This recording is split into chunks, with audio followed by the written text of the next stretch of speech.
અનુભવમાં ના આવે અતિન્દ્રિય અનુભવ તે વાસ્તવિકતા.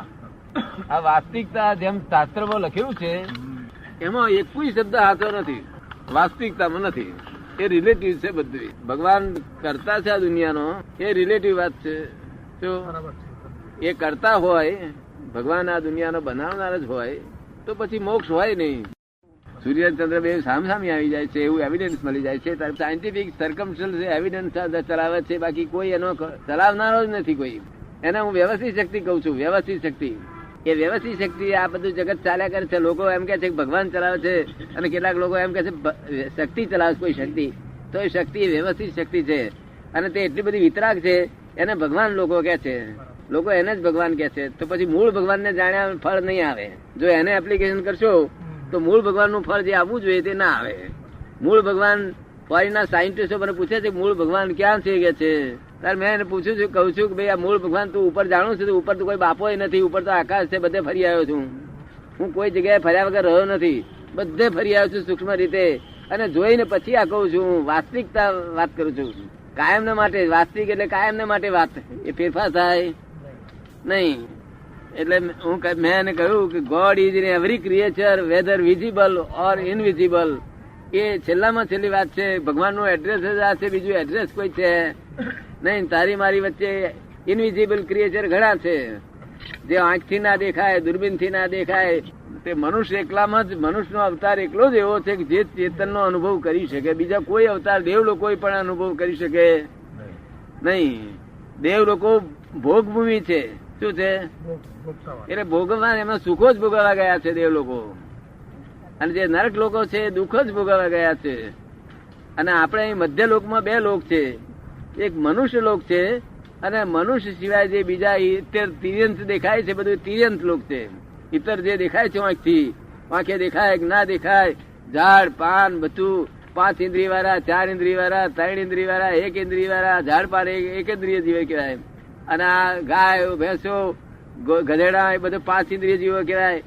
અને આપણે પણ 5 ઇન્દ્રિય જીવ કહેવાય.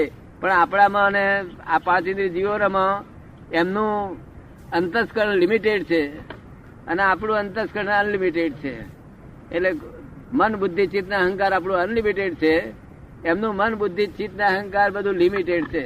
એટલે સંજ્ઞાથી સમજે છે, જયારે આપણે એક્ઝેક્ટ ને સમજીએ છીએ.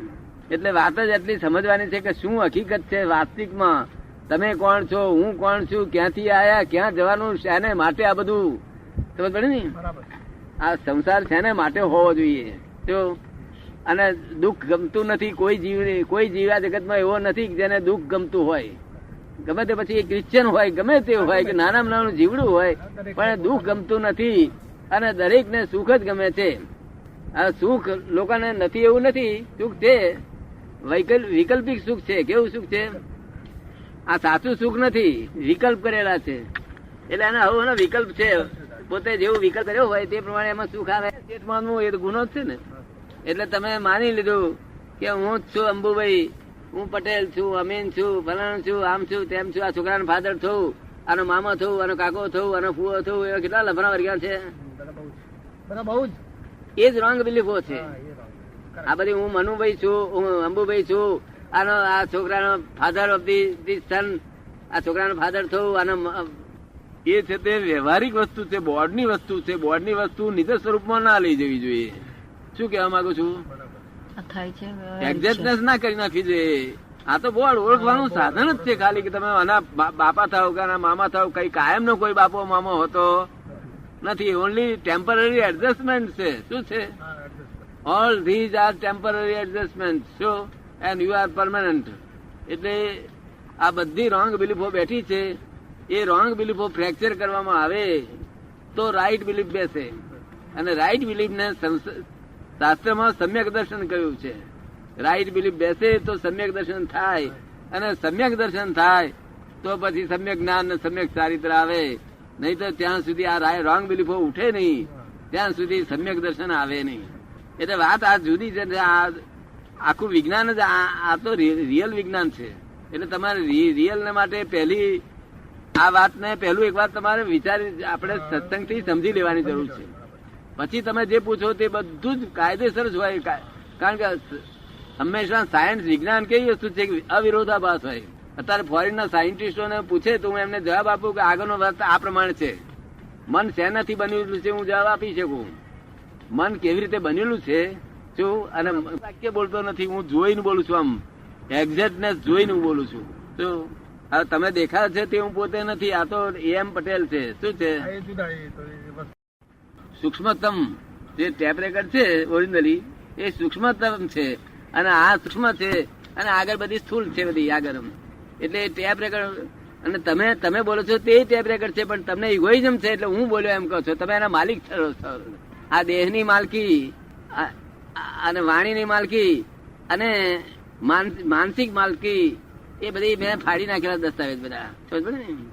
આ જ્યાં સુધી માલિક છો ત્યાં સુધી આ સંસાર ઉભો રહેશે. ને માલકી પણ જાય ક્યારે કે રોંગ બિલીફો ઉછી જાય તો. રોંગ બિલીફો જ વચ્ચે નડે છે, બીજું કશું અડતું નથી. આ નથી કોઈ ક્રિયા કરવાની, ભગવાન ત્યાં જવાને કોઈ ક્રિયા કરવાની જરૂર નથી. ભગવાનને ત્યાં જવાનું, જેને ભૌતિક સુખો જોઈતા હોય તેને આ બધી ક્રિયાઓ કરવાની જરૂર છે. પણ જેને ભગવાન ત્યાં મોક્ષમાં જ જવું હોય, મુક્ત થવું હોય, કાયમની આઝાદી જેને પ્રાપ્ત કરવી હોય તે અહીં જ થઈ જાય જેવી. નહીં તો ત્યાં મોક્ષ ને આપણે ત્યાંના મોક્ષ ની જરૂર નથી, અહીં મોક્ષ થવો જ જોઈએ. મોક્ષ એટલે અજ્ઞાનતાથી મુક્તિ. જે અજ્ઞાની મુક્તિ થાય એટલે આપણા દુઃખોની સર્વ પ્રકારે દુઃખી મુક્તિ જ થઈ જાય. કોઈ પણ પ્રકારનું દુઃખ ઉત્પન્ન થાય નહીં. જો દુઃખ ઉત્પન્ન થાય તો આપણી મુક્તિ થઈ નથી એમ કહેવાય. અહીં જ મુક્તિ થઈ જવી જોઈએ. અને પછી ચિંતા વરી કશું જ થાય નહીં. નિરંતર સમાધિ રહે. સંસારમાં રહેવા છતાં સમાધિ રહે, અને તે ઉપાધિમાં સમાધિ રહે. એને સાચી સમાધિ કઈ છે. ઉપાધિની મય અને સમાધિ જાગ્રત પૂર્વક હોય, સંપૂર્ણ જાગૃતિ પૂર્વક હોય છે. આ રિયલ માર્ગ ને સંપૂર્ણ જાગૃતિનો માર્ગ છે, સંપૂર્ણ જાગૃતિનો.